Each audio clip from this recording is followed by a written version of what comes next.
Oi, aqui é o Sérgio Teixeira Júnior e esse é o Boletim Diário do Recest, direto de Belém.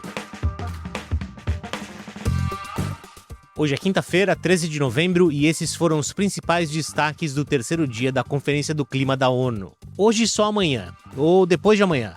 A sessão plenária, que deveria ter acontecido no fim da tarde da quarta-feira para decidir o que fazer com os itens polêmicos da agenda, foi adiada para o sábado. O Fundo Clima, um fundo do governo brasileiro que tem recursos para financiar a adaptação climática e descarbonização, anunciou hoje uma captação de mais de 10 bilhões de reais. Instituições europeias e o Banco Interamericano de Desenvolvimento vão fazer os aportes. E o fundo também anunciou quase 1 bilhão de reais em empréstimos para empresas privadas que fazem reflorestamento. E a gente vai falar um pouco mais de restauração florestal. O governo federal lançou hoje um edital para que empresas privadas recuperem áreas públicas, gerando receita via créditos de carbono. Para finalizar, eu vou explicar o que pode vir a ser uma decisão importante aqui em Belém, que tem a ver com a transição justa. Esse episódio tem o patrocínio da Yara, líder mundial em nutrição de plantas. O Brasil conseguiu começar os trabalhos da COP no primeiro dia, porque fez um acordo para ganhar tempo e discutir alguns itens polêmicos que grupos queriam colocar na agenda. A ideia era que ontem, quarta, uma sessão plenária fosse realizada para tomar uma decisão em relação a esses 4 itens. Mas a reunião não aconteceu. Na hora marcada, o presidente da COP, o embaixador André Corrêa do Lago, disse que os países ainda precisavam de um pouco mais de tempo e agora a sessão vai acontecer só no sábado. Estou aqui com a Nathalie Untercel, que é podcaster do Las Niñas, com a Caroline Prolo, também é colunista do Reset. Nathalie, o André Corrêa do Lago acabou de anunciar que a plenária em que eles iam provavelmente anunciar algum resultado das consultas, os 4 itens polêmicos de agenda, foi adiada para sábado, que é metade da COP já. O que isso significa? Olha, para nós que estamos observando as negociações, isso não é muito bom. Porque, afinal, não dá transparência, a gente não sabe, né? São consultas fechadas, a gente fica sem saber, de fato, o estado das coisas, o estado dessas negociações. Então, tem um aspecto negativo. Por outro, eu tenho ouvido pelos corredores, conversando com negociadores e tal, que essas consultas estão avançando. Então, pode ser um bom sinal, no sentido de que eles estão achando, né, frestas, assim, para passar, estão achando luz no fim do túnel, né, são assuntos bastante sensíveis. Então, acho que a gente tem que dar tempo ao tempo também, né, e... Enfim, não acho que a gente tem que se frustrar por não ter essa plenária. Agora, a gente sabe também que são temas bem complicados, como comércio, né, medidas unilaterais, o protecionismo, é tudo que está acontecendo fora dessa convenção. E a questão de NDCs e financiamento, né? Então, são temas que requerem sinalização política. Então, também a gente tem que ver que, muito provavelmente, só quando os ministros chegarem, assumirem, né, essas negociações na semana que vem, é que essa sinalização política vai deslanchar. Então, acho que tem um tempo aí para... Talvez isso explique um pouco do porquê eles jogaram para sábado essa próxima plenária. Curioso porque o André Corrêa do Lago falou na curtíssima plenária, né, quando ele anunciou o adiamento, que as partes precisavam de mais tempo para conversar. Pode ser verdade, não quer dizer que ele está enrolando todo mundo e que a casa está caindo. Eu acho que se a casa já tivesse caindo ou caído, a gente saberia porque a gente está num ambiente muito sensível, né? As paredes literalmente têm ouvidos aqui. Então a gente já teria sinais, a gente já veria protestos, a gente já veria, né, negociador reclamando. E eu acho que então, assim, não ouvir ruídos é um bom sinal que me faz acreditar que a conversa está andando. Legal, obrigado, Nathalie. Os principais anúncios do dia foram sobre o Fundo Clima. Tô aqui de novo com o Eduardo Laviano, repórter do Reset, e hoje ele passou o dia correndo atrás, sabendo tudo sobre o Fundo Clima. Eduardo, primeiro conta pra gente sobre essa captação do Fundo Clima que foi anunciada hoje aqui na COP. Então, Sérgio, o Fundo Clima, né, o BNDES, fez esse anúncio aí de captação de 10,6 bilhões para o Fundo Clima, que é esse mecanismo do governo brasileiro para financiar projetos de descarbonização, adaptação às mudanças climáticas. Então, esse dinheiro ele foi dividido em 2 partes. Então, 7,8 bilhões está vindo de 3 bancos da Europa. Então, o KfW da Alemanha, o CDP da Itália e o AfD, que é a Agência de Desenvolvimento Francesa. E aí o resto vai vir do BID, o Banco Interamericano de Desenvolvimento, que na verdade assinou uma carta de intenções para viabilizar um outro empréstimo que vai ser de 2,6 bilhões. Então, a proposta ainda vai passar por revisões técnicas. Mas o mais interessante é que esses 10,6 bilhões, na verdade, são 28% do que o Fundo Clima já angariou entre 2020 a 2025. Então, em um dia, eles captaram 1/3 do que eles tinham captado ao longo dos últimos 5 anos, é isso? Exato, nesse espírito de copy da implementação, né, eles mostraram aí que tem dinheiro, que o Fundo Clima está conseguindo angariar investidores. E uma coisa que o Nelson Barbosa, que é ex-ministro e também secretário do BNDES, falou é a questão de que eles estão conseguindo colocar a fiança do Tesouro nessas transações, ou seja, o risco cambial fica com o Tesouro, que é intermediário. Ótimo. E teve também um anúncio de investimentos do Fundo Clima em empresas privadas que fazem restauração de florestas. Conta pra gente o que foi anunciado hoje, Eduardo, por favor.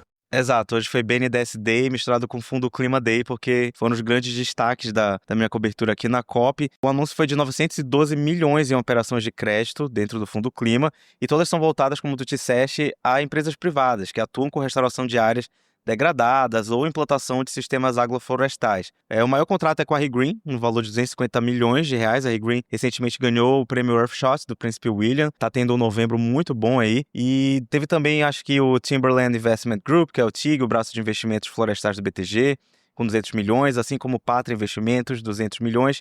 E também o anúncio da Tri+, ou Tri Plus, que é do grupo Lore Invest, a holding de investimentos da família Lauritsen, né, da antiga Aracruz Celulose, 151 milhões e 110 milhões para o grupo IBEMA, que é responsável pela primeira concessão florestal na Mata Atlântica, na Flona do Irati. Ótimo, Eduardo, obrigado. Foram quase 3 anos de espera, mas o governo federal lançou hoje o primeiro edital de concorrência para que empresas privadas façam reflorestamento de áreas degradadas. Tem empresas que assumem a gestão de uma estrada, por exemplo, e recuperam o investimento cobrando pedágio.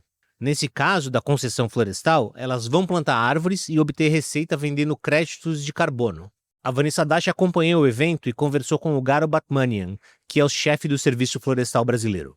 Nós consideramos isso um grande passo. Existem áreas que precisam ser restauradas no Brasil, inclusive em áreas públicas federais, como na Flona do Bom Futuro. A restauração é importante porque ela vai ser boa para a biodiversidade, ela é boa para o clima, ela é boa para controlar a água, porque a gente sabe que a floresta controla o fluxo de rios, então ela traz muitos serviços ambientais importantes para o mundo todo. O concessionário vai poder vender o crédito de carbono para uma outra empresa, com uma outra empresa privada, e ao restaurar, essa área vai passar a ter os valores ecossistêmicos de uma floresta restaurado. Então nós estamos fazendo algo que transcende apenas o clima, mas o carbono é o meio para poder fazer essa restauração. E qual que é a expectativa de vocês justamente em termos de atração de interessados nessa concessão? Tem várias empresas que vieram perguntar quando que a gente ia fazer, então a gente tem expectativa de que vai haver concorrência. Algumas, inclusive, estão aqui hoje nessa sala. Aí eu já não sei, não posso falar. Porque no calor que tá... A gente termina o boletim de hoje falando do BAM, B-A-M. Essa sigla significa Belém Action Mechanism, ou Mecanismo de Ação de Belém. Um grupo de 135 países apoiou essa sugestão da sociedade civil e incluiu a ideia da criação do BAM nas negociações da trilha que trata de transição justa. E foi por isso que na terça-feira esse grupo de países recebeu um prêmio da maior rede global de ONGs do clima aqui na COP. Eu pedi para Stella Hershman, que é especialista em política climática do Observatório do Clima, explicar o que é esse tal de BAM. A proposta do Mecanismo de Ação de Belém para uma Transição Justa, que é uma proposta que vem da sociedade civil, para você ter um mecanismo que implemente a transição justa. A gente sabe que a transição justa ela vai acontecer em cada país, ela não vai ser igual para todos os países, porque cada país tem a sua peculiaridade, mas você tem várias iniciativas que já estão acontecendo e há muito que aprender umas com as outras, né? Nós temos mais semelhanças do que diferenças e tem muita coordenação para não duplicar esforços, para reaproveitar lições aprendidas. Então, é um espaço de cooperação, de coordenação internacional, de troca de conhecimento e também para ajudar, não necessariamente com um novo fundo para financiar a transição justa, mas a ajudar a alinhar o financiamento com a transição justa. Porque, para você ter uma ideia, várias das políticas que são necessárias para uma transição justa acontecer, elas não são classificadas e elas não podem pedir apoio de financiamento climático. Por exemplo, seguro-desemprego, apoio para treinar e requalificar profissionais. Então, esses são os tipos de alinhamento que um mecanismo poderia encaminhar. mostrar que para os fundos multilaterais que financiam o clima, que são importantes que eles financiem essas ações. E a sociedade civil tenta colocar o centro da discussão nas pessoas, para que essas transições, são várias as transições, não é só a energética, a gente pode falar de sistemas alimentares, da mineração, que tem que ter, a gente vai ter que ter mais mineração, inclusive para a transição energética, para que essas transições aconteçam com os cuidados necessários e que não seja só cuidadosa no norte global. O que aconteceu ontem, que foi muito interessante, mereceu até o prêmio que você mencionou, foi o maior grupo negociador, o G77, pela primeira vez verbalizando na sala de negociação que ele quer esse mecanismo.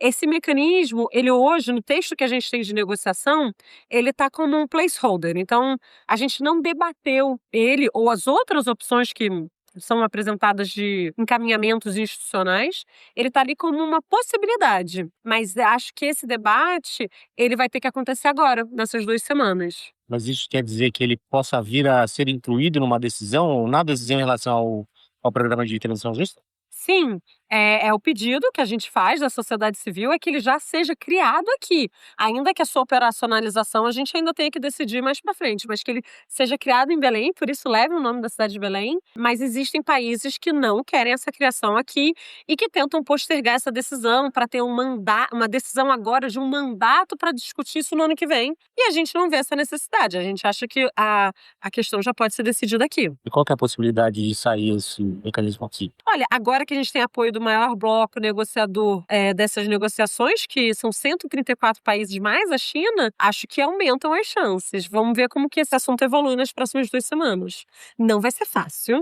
Nunca nada é fácil. Nada é fácil. Acho que é uma briga boa, mas acho que isso também ajuda a trazer muitas coisas que a presidência da COP está falando de implementação, porque é um mecanismo para implementar, de combate à desigualdade, então, de justiça climática. Então, eu acho que conversa com muitas das coisas que temos pedido que esse processo responda. Então, espero que a gente consiga.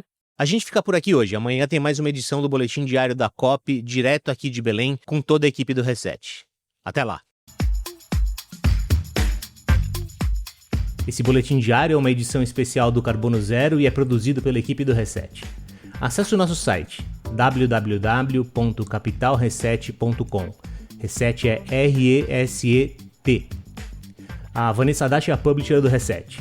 Eu, Sérgio Teixeira Júnior, sou o editor. A Thaís Fôlego é a editora assistente. O Eduardo Laviano e a Clarissa Freiberger são os repórteres.